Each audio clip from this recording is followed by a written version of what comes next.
आइए भाग 8 तक हम बड़ी तन्मयता के साथ अपनी यात्रा कर चुके हैं।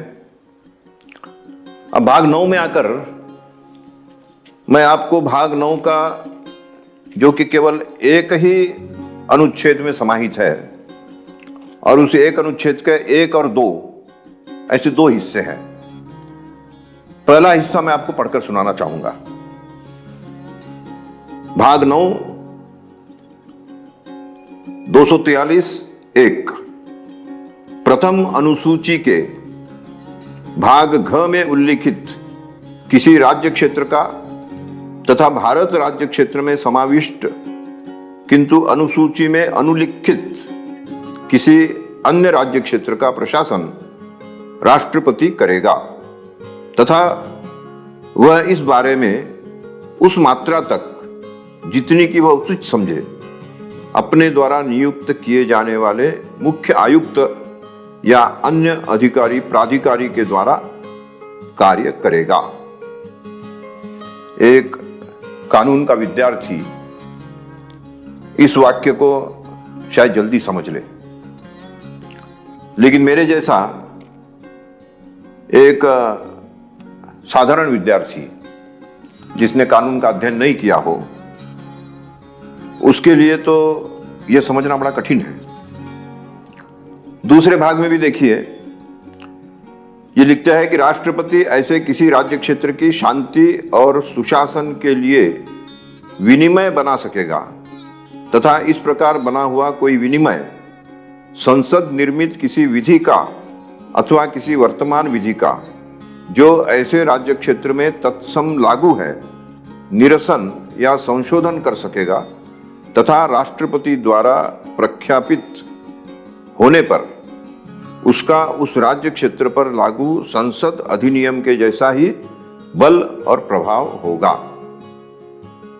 यह उससे भी ज्यादा जटिल कठिन ऐसा मुझे लग रहा है, लेकिन इस जटिल कठिन और छोटे से इस संविधान के इस भाग पर जो चित्र अंकित किया है वह चित्र बहुत कुछ बताता है। वह चित्र है विक्रमादित्य का आसन, विक्रमादित्य का दरबार। और विक्रमादित्य के दरबार के बारे में हम सभी जानते हैं कि विक्रमादित्य के आसन के बारे में यह कहा जाता था कि अपने दरबार में जब वो आसन पर बैठते थे उस समय उनके द्वारा निश्चित रूप से न्याय ही होता था, अन्याय कभी नहीं होता था। तो न्याय के श्रेष्ठ न्याय प्रदाता जिसको कहा जाए, इस रूप में विक्रमादित्य का नाम जाना जाता है। और इसमें चूंकि बस इतना ही भाग है, केवल कुछ पंक्तियों का, और इसलिए ऊपर भी जगह खाली थी नीचे भी जगह खाली थी, तो यहां जो चित्र अंकित किया गया है, ऊपर में विक्रमादित्य का दरबार है और नीचे में विक्रमादित्य का प्रतीक चिन्ह है। और इन दोनों प्रतीक चिन्हों के साथ दरबार का जो चित्र है, दोनों से यह संदेश मिलता है कि न्याय अगर मिलता हो तो कैसे प्रसन्नता चारों ओर फैलती है। और उसी प्रसन्नता का प्रतीक है कि चारों ओर घूमने वाले साधारण प्राणी, पशु, वे भी आनंद विभोर होकर नाच रहे हैं। तो जहां न्याय है वहां आनंद है, जहां न्याय है वहां स्वाभाविक रूप से निर्भयता भी है।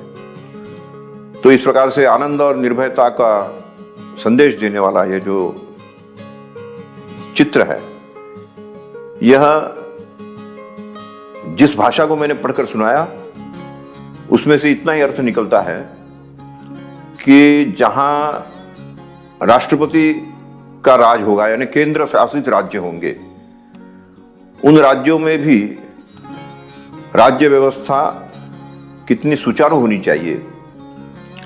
और उसके लिए पंचायत राज वाली जो बात है, जिसके बारे में हम बहुत आग्रह के साथ कहते हैं कि राज्य व्यवस्था का विकेंद्रीकरण इतनी दूर तक हो कि पंचायती राज भी अच्छी तरह से अपने अपने स्थान पर अपनी अपनी पंचायत में न्याय देने की व्यवस्था रखे। और वो न्याय व्यवस्था किस प्रकार की हो, तो विक्रमादित्य के समान हो। यह जो एक बात इसमें से संकेत के रूप में इस चित्र के द्वारा दी गई है, निश्चित रूप से मैं कहूँगा कि नंदलाल बोस ने भाषा की जटिलता को चित्रों के माध्यम से बड़े सरल रूप में हमारे सामने परोसने का एक बहुत महान काम किया है। इसके बाद हम अगले भाग पर जाएंगे। उससे पहले मैं जरूर आप लोगों से अनुरोध करना चाहूँगा कि भाग 9 के इस चित्र के बारे में और अधिक कुछ आप कहना चाहे, जानना चाहे तो अवश्य कहिए, प्रश्न भी उठाइए ताकि अपना यह विमर्श आगे बढ़ता रहे। धन्यवाद।